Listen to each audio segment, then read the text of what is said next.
이름이 헷갈려요. 보시면.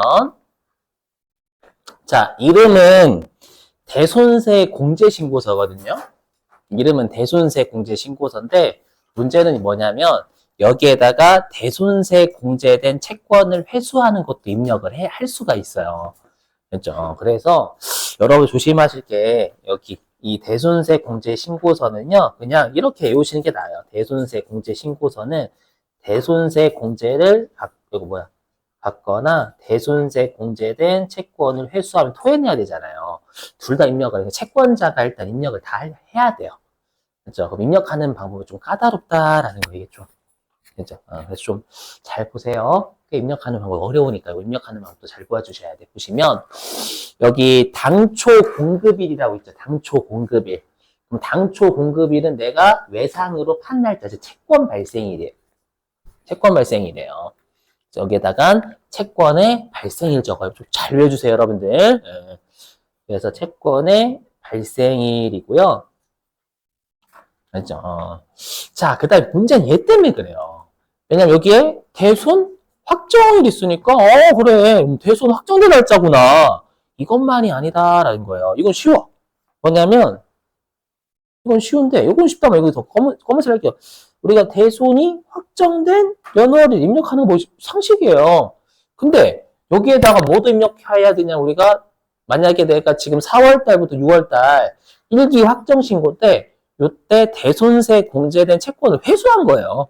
그럼 이때 토에 내려가야 되잖아요. 토하는 건 입력 못 하잖아요. 여기. 이름이 확정만 돼 있으니까. 그죠? 이름만으로 보면. 그러면 토에 낼 땐 이때는 조심하실 게 회수일 적는다라는 거예요. 조심. 좀 이따 문제 풀어보면 알아. 무슨 말인지. 저랑 일단 같이 풀어볼게. 알죠? 같이 풀어볼게요. 자, 그 다음에 여기 자, 여기에다가는요, 뭘 적냐면 대손 금액이죠. 당연히 대손된 금액은 부가가치세가 포함된 금액을 못 받게 되는 거예요. 동의되시겠어요?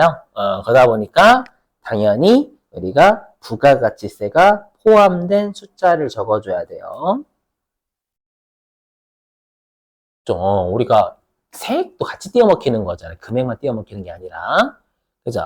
근데 여기는 이름 자체가 아까 말씀드렸지만 공제신고서이기 때문에 납부하는 서식이 아니란 말이에요. 그래서 이름과 일치하는 대손세 공제면 플러스 금액으로 거꾸로 대손세 공제된 채권을 회수하면 이때는 회수와 공제는 다른 이름이니까 마이너스로 이렇게 회수하러 오셨군요. 회수하셨군요. 이렇게 알아먹잖아요.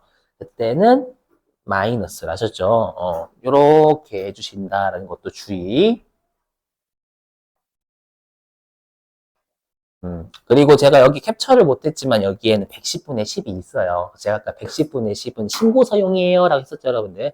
그죠? 그래서 이건 안 적으셔도 돼요. 110분의 10 있음 들어가면. 그럼 컴퓨터가 알아서 여기다 대손색을 걸어줘요. 지가 열심히. 그죠? 그럼 여기에 거래처는 네, F2번으로 검색하시면 돼요. 물론 직접 써도 돼요. 방법이 두 개. 직접 입력한다. F2번 클릭한다. 누가 봐도 전자는 쓸모없잖아요. 후자지. F2번 클릭한다. 그거 쓰실 거니까. 자, 그 다음에 대손사유인데요. 보시면 아시겠지만 1번부터 6번까지 보시면 회수로 토해내는 사유가 아니잖아요. 1번부터 6번까지 보시면 전부 다 대손세 공제받는 사유잖아요. 만약에 우리가 회수하면 그때는 회수 토해내는 사유 입력해야 될 거 아니에요. 그죠? 그건 시험에서 줘요. 어떻게 하라고. 그렇죠? 시험에서 주니까 근데 최근 시험은 안 줬었어요. 그래서 만약에 문제에서 안 주면 이 정도로 잡으시면 돼요. 문제에서 회수한 사유를 안 주면 7번 직접 입력 눌러가지고 여기 대손된 채권을 회수한 경우에는 직접 눌러가지고 문장을 문제에서 주어지면 그거 입력하시고 그렇죠? 문제에서 안 주어지면 그냥 뭐 채권 회수 이 정도만 입력해도 뭐라고 할 사람 없어요. 그렇죠? 그러니까 시험 내신 분이 알아먹게끔만 해주시면 돼요. 문제에서 주면 그 문장 그대로 쓰시고 안 주면 그건 자유분방하게는 채권 회수 이 정도 문장만 들어가면 된다라는 거예요. 좀 어렵죠, 여기가. 그죠? 이렇게. 자, 그럼 저랑 실제 교재에 있는 네, 문제 좀 풀어보겠습니다. 자, 어디로 가주시냐?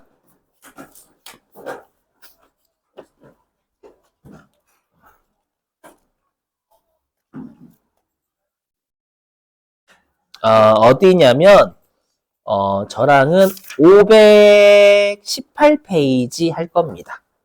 518페이지. 자, 518페이지에 4번 태풍이라고 있죠, 여러분들. 교재 518페이지.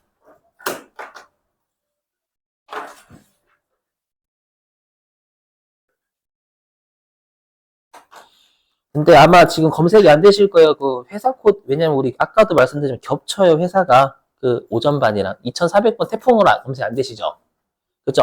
아까 그래서 제가 백데이터 받았어요. 그래서 어떻게 해주시면 되냐면 여러분들은 제가 돌려놨으니까 여기에서 회사 등록 세무 2급으로 놓으신 다음에 회사 등록 해가지고 회사 코드 재생성으로 바꿔놔주세요. 그죠? 아마 내일까지, 제가 여쭤보니까 내일까지만 실기래요. 제가 미리 해놓을게요. 아예 처음부터. 알죠? 죄송합니다, 여러분들. 눌러가지고 회사 코드 재생성 다시 눌러주시면 돼요. 알죠? 이렇게 하시고, 그리고 댁에 가실 때는 컴퓨터 좀 켜놓고 가세요, 그냥. 그렇죠? 왜냐면 회계이급도 하게 하려면 또 백도 제가 돌려놓고 가야 되거든요. 아, 진짜 미치고 환장이네. 양해 좀 해주세요, 여러분들. 이렇게 하고. 자, 그럼 이제 회사 코드 누르고 2400번 하면 태풍이 검색될 거예요. 되시죠? 2400번? 검색되시나요? 안 되시는 분? 다 되시죠? 없어요? 뭐야? 잠깐만요. 내가 안 돌렸구나. 지금. 남의 거 돌려서 내 건 안 돌렸네.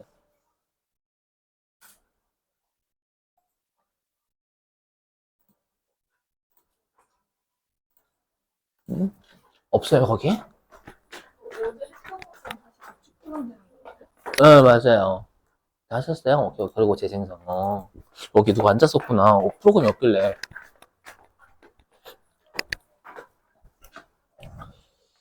자, 2400번 태풍. 검색되시죠? 집중심아. 깜짝 꼭 켜놓고 와주세요, 여러분들.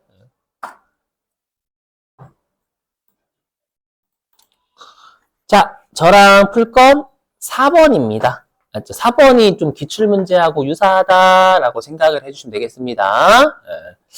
자, 보죠. 읽어보면은 4번. 자, 다음의 자료에 근거하여 중소기업에 해당하는 태풍의 2023년 1기 부가가치세 확정신고 시 제출해야 할 대손세 공제 신고서를 작성하세요라고 돼 있어요. 여기 있죠? 이거, 그래서 일단 1기 확정신고 시니까 1기 확정신고 시 대손세 공제되거나 1기 확정신고 때 토해내는 것만 입력해야 되는 거예요, 여러분들. 이거 조심하시고. 자, 그러면 일단 단기 대여금부터 보시면 바로 보시자마자 꺼져라고 해야 돼요. 왜냐하면 대여금은 재화의 공급과 관련이 없어요. 돈은 재화 아니라고 했잖아요. 하지만 우리 시험은 여러분 낚기 위해서 부가가치세가 포함된 숫자를 줘버려요. 그렇죠? 이런 미친놈은 없어 세상에. 그렇죠? 낚기 위해서. 그렇죠? 왠지 세 조자 부가 포함이 낚시 치는 거야 이렇게. 실제로는 그냥 700만 원만 빌려줘. 770만 원 안 빌려줘요. 아시죠? 절대 네이버. 그럼 두들 맞는 거예요. 진짜로. 그랬잖아. 너한테 재화를 공급하니까 부가가치세 줘라고 하면 두들 팬다니까. 진짜 맞아. 실제 현실에서는 700만 원만 빌려주는데 우리 시험은 여러분들 낚기 위해 770만 원을 빌려줘요. 포함해서. 이런 사례는 없어요. 현실에서. 조심. 바로 넘어가야 돼요. 이거 걸면 큰일 난다. 자, 이제 외상매출금 첫 번째 볼게요. 2022년 5월 31일이 거래일자니까 이게 채권 발생일. 그죠? 보니까, 자, 대손된 금액은 550만 원이에요. 그리고 거래처는 주식회사 세무. 보니까, 자, 비고란에 보시면, 2023년 4월 1일에 자, 법원으로부터요. 파산 선고를 받은 세무가. 그러면 우리가 아까 채무자가 파산, 사망, 실종 하게 되면 그날 대손이 확정된 걸로 해준다라고 했죠. 그럼 1기 확정 신고 때 대손세 공제돼야 한대요.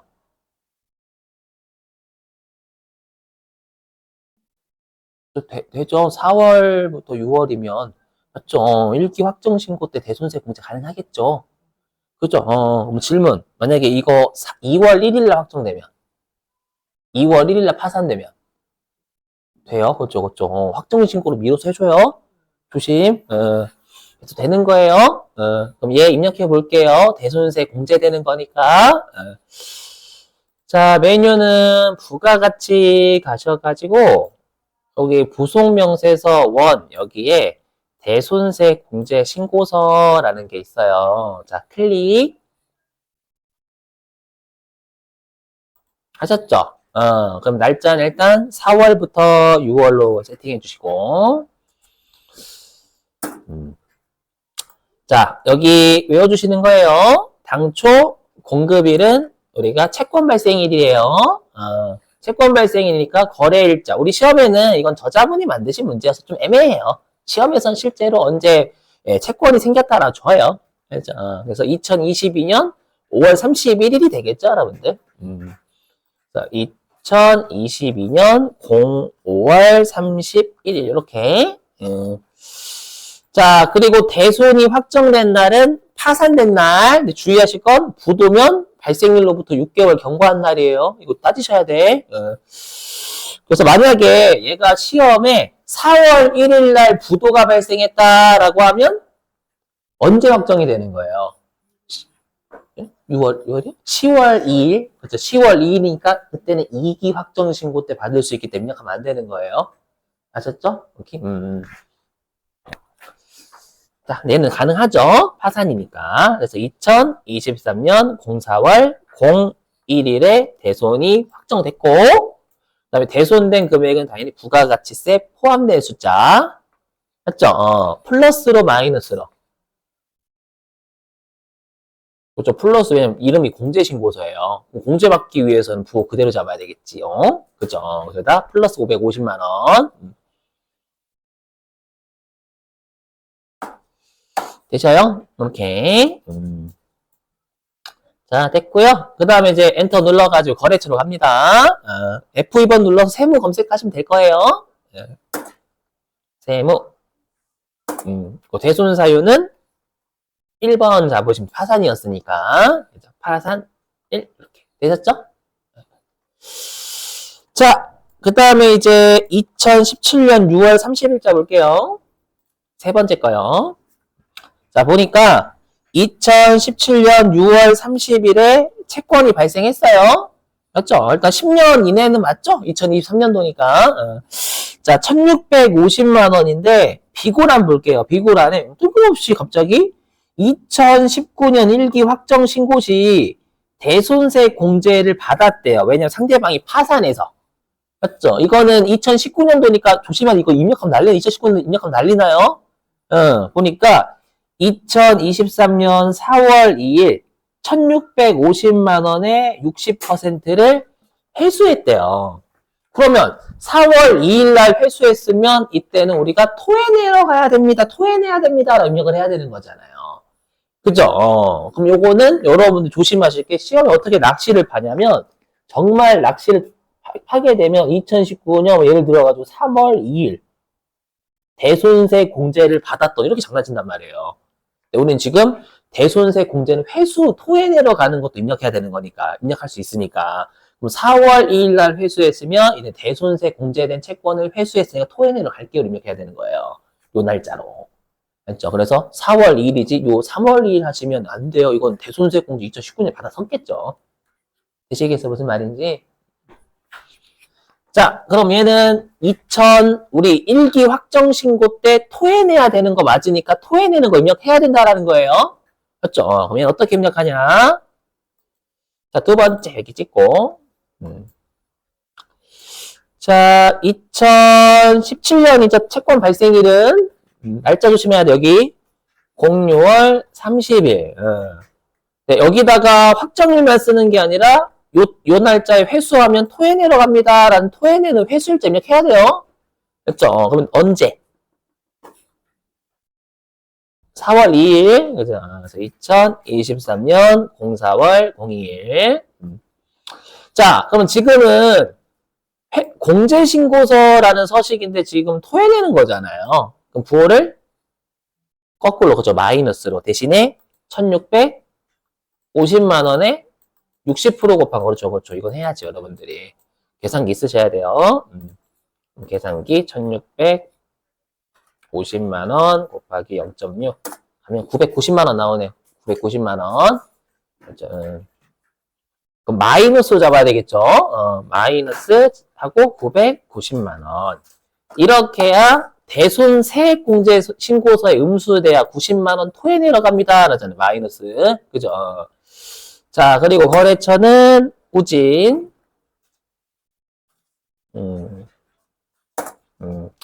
자, 근데 얘는 이제 1번부터 6번이 아니잖아요. 토에 내는 사유 걸어야죠. 그게 맨 아래에 당구장 표시가 있어요. 당구장 표시 보이시죠? 여기요. 뭐냐면 대손금 회수와 관련된 대손 사유는 7번 대손채권 일부 회수로 직접 입력한대요. 그죠? 그럼 여기서 7 누르고 직접 입력하는 거예요. 따옴표 안 넣습니다요. 대손 채권 일부 회수. 되셨죠, 여러분들? 이거 좀 조심해야 되고요. 그리고 우리 시험에 대손세 공제 신고서를 작성하고 신고서에 반영하세요는 출제 못해요. 미리 말씀드리면 여기에 신고서에 넣으면 죄송해요. 대손세 공제 신고서에 입력하면 부가가치 신고세 자동 반영돼 버려요. 그래서 얘도 입력하고 신고서에 반영하세요는 안 냅니다. 알죠? 따로따로 대손세 공제 신고서 입력하는 거 따로 부가가치 신고서 따로 출제하지 같이 출제는 못해요. 맞죠? 얘하고 신고서 작성하지 못합니다. 자, 그 다음에 이제 마지막 미수금 볼게요. 자, 보니까, 자, 미수금인데 우리 시험은 중소기업 내기 때문에 괜찮아요. 보니까, 2021년 6월 10일 날 기계장치를 외상으로 판 거예요. 팔았는데, 보니까, 2023년 5월 9일 대손 처리했는데, 보이시죠? 법인이 채무자, 재산에 대해서 담보를 잡고 있대요. 보이시죠? 우리 아까 저당권을 설정한다라는 건 담보를 잡아놓은 거예요. 됐죠? 그럼 요거 못 받게 되더라도 우리가 재산에 저당권 설정하고 법원에 경매 신청하면 받아낼 수 있는 거니까 받아낼 수 있다라는 건 대손사유는 아닌 거예요. 되셨어요? 그러면 대손세 공제신고서니까 공제 못 받으니까 입력하면 안 되는 거예요. 오케이? 이렇게. 그래서 이렇게 두 개만 되셨어요? 자, 그러면 이제 여러분들이 실제 문제를 할게요. 어디냐면 517페이지로 오십니다. 이게 기출문제가 없어요. 이게 참. 자, 517페이지에 거기 집중심화 연습 1번 있죠? 보이시나요? 그 4번은 하지 마세요. 동그라미 4번 X. 우리 시험에 채무자는 낸 적이 없어요. 그죠? 동그라미 4번은 내가 채무자거든요. 동그라미 4번 X 치시고, 부가가치 신고서 작성하지 마세요. 컴퓨터 알아서 들어가니까. 이건 대손세 공제 신고서만 작성해 주시면 됩니다.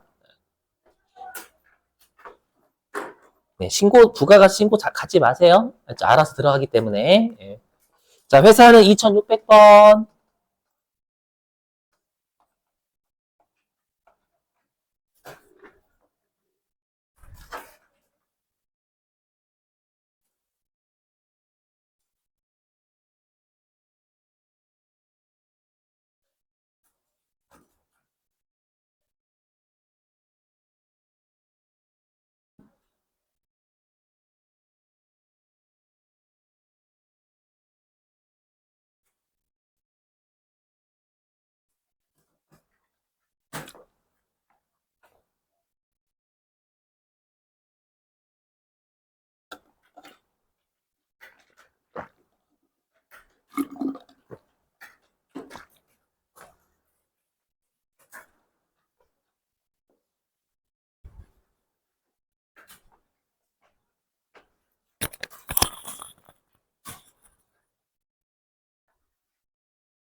자, 여러분 보시죠. 다 셨어요? 자, 하면 좀 중요한 거 위주로 비추셨어요. 보시면 다 하셨나? 자, 무슨 못 하시세요? 죄송해요. 아이고. 시간이 좀 그래가지고 너무 시간을 적게 드렸나? 적게 드렸어요, 시간. 자, 보실게요. 자, 보시면 동그라미 1번은 그러니까 핵심만 좀 잡아주시면 돼요, 여러분들. 보시고 보시면 얘는 부도 발생이 1월 30일이잖아요. 그럼 6개월이 지나면 7월 31일이에요. 맞죠? 그럼 7월 1일이면 2기 예정 신고 기간이고. 그쵸? 그럼 2기 예정 신고 기간이면 2기 확정 신고 때 대손세 공제 받을 수 있겠죠. 근데 우리가 지금 입력할 건 1기 확정 신고잖아요, 여러분들. 그럼 이건 안 되는 거예요. 항상 부도 발생이면 6개월 따지셔야 돼요. 무조건 경고한 거. 그래서 안 돼요, 이거. 오케이? 자, 그 다음에 동그라미 2번은 일단 대표자가 3월 20일 사망한 거예요. 아, 실종됐어, 실종. 그럼 실종된 날 대손이 확정이 되는 거죠. 그럼 얘는 1기 예정 신고 기간 중에 대손이 확정된 거고요. 그럼 1기 예정 신고 때 안 해주고 1기 확정 신고 때 해주는 거 맞으니까 1기 확정 신고 때 대손세 공제가 되겠으니까 입력해야죠, 여러분들. 단 주의하실 건 나는 550만 원 띄어먹힐 거예요. 500만 원이 아니라. 알죠? 그래서 550 입력하셔야 돼. 입력하실 때는 여기 대손세 공제 신고서에다가 4월부터 6월 해가지고 당초 공급일은 2022년 06월 10일이죠. 대손 확정일은 실종일인 03월 20일. 대손된 건 550이에요. 이거 조심해야 된다, 여러분들. 그리고 공제 신고서니까 공제 받으려면 50만 원 공제 받을게요 이거잖아요. 그다음에 거래처 F2번 경일 상사. 사유는 실종이니까 3번 이렇게 되셨어요? 그러니까 우리가 이제 어저께부터 했던 애들이 반드시 내가 판단해야 돼. 좀 어렵죠. 낚시 문제가 많으니까. 자, 그 다음에 이제 동그라미 3번. 자, 얘는 우리가 소멸시효 완성이 2023년 2월 10일 완성됐어요. 그럼 1기 예정신고 기간 중에 대손이 확정됐고, 그럼 1기 예정신고 때 안 되고, 1기 확정신고 때 대손세 공제 되겠죠. 그래서, 그리고 채권 발생일은 20년 2월 10일이고, 10년 이내네. 괜찮고. 그 다음에 여기는 또 부가가치 포함이야. 110만 원 다 집어넣으셔야 되겠죠. 네, 여기 당초 공급일은 2020년 02월 10일, 확정일은 소멸시 완성된 2월 10일. 얘도 공제받을 거니까 공제신고서에 공제 110만 원. 거래처는 용인. 네. 소멸시 완성이 이렇게 잡으시면 돼요, 여러분들. 그래서 꼭 부가가치세 포함이냐 제외냐 꼭 챙겨보세요, 여러분들. 아셨죠? 자, 됐어요.